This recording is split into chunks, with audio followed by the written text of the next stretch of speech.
This is Neville Goddard. Your faith is your fortune. Chapter 23. The ears that hear. Let these sayings sink down into your ears.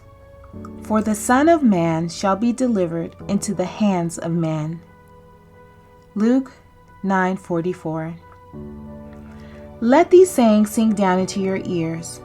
For the Son of Man shall be delivered into the hands of men. Be not as those who have eyes that see not and ears that hear not.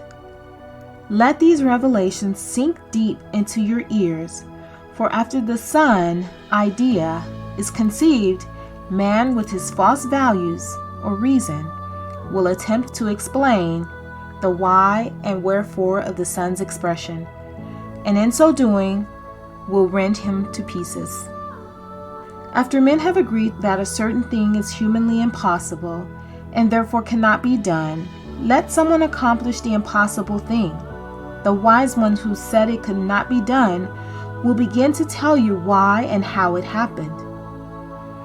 After they are all through tearing the seamless robe, John 19:23, the cause of manifestation apart, they will be as far from the truth as they were when they proclaimed it impossible. As long as man looks for the cause of expression in places other than the expressor, he looks in vain. For thousands of years, man has been told, I am the resurrection and the life. John 11:25. No manifestation cometh unto me, save I draw it. John 6:44. But man will not believe it. He prefers to believe in causes outside of himself.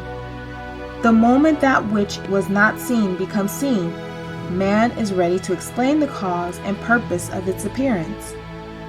Thus, the Son of Man, idea desiring manifestation, is constantly being destroyed at the hands of reasonable explanation or wisdom. Man. Now that your awareness is revealed to you as a cause of all expressions, do not return to the darkness of Egypt with its many gods. There is but one God. The one and only God is your awareness. And all the inhabitants of the earth are reputed as nothing. And he doeth according to his will in the army of heaven and among the inhabitants of the earth, and none can stay his hand or say unto him, What doest thou? Daniel 4:35.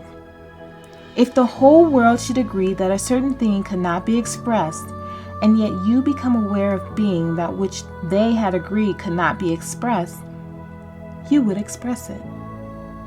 Your awareness never asks permission to express that which you are aware of being.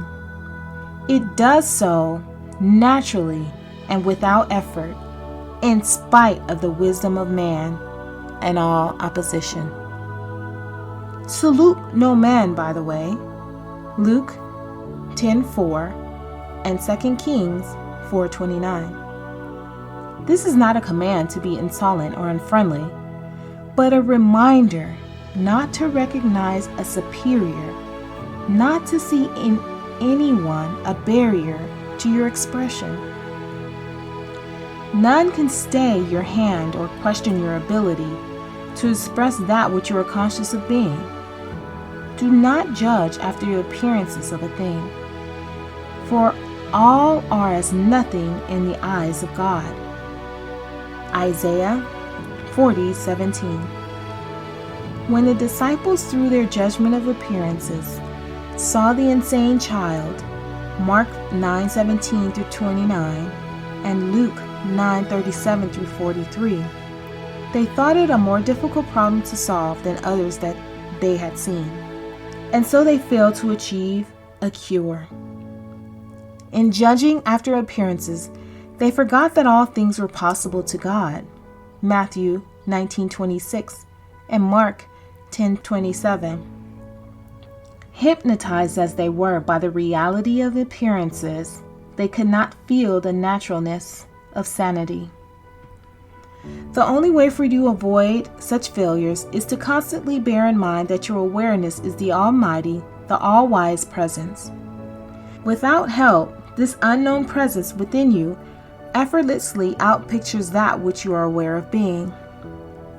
Be perfectly indifferent to the evidence of the senses, so that you may feel the naturalness of your desire, and your desire will be realized.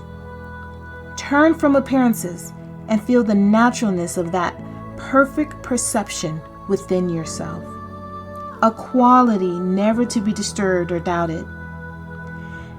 Its understanding will never lead you astray. Your desire is the solution to your problem. As the desire is realized, the problem is dissolved. You cannot force anything outwardly by the mightiest effort of the will.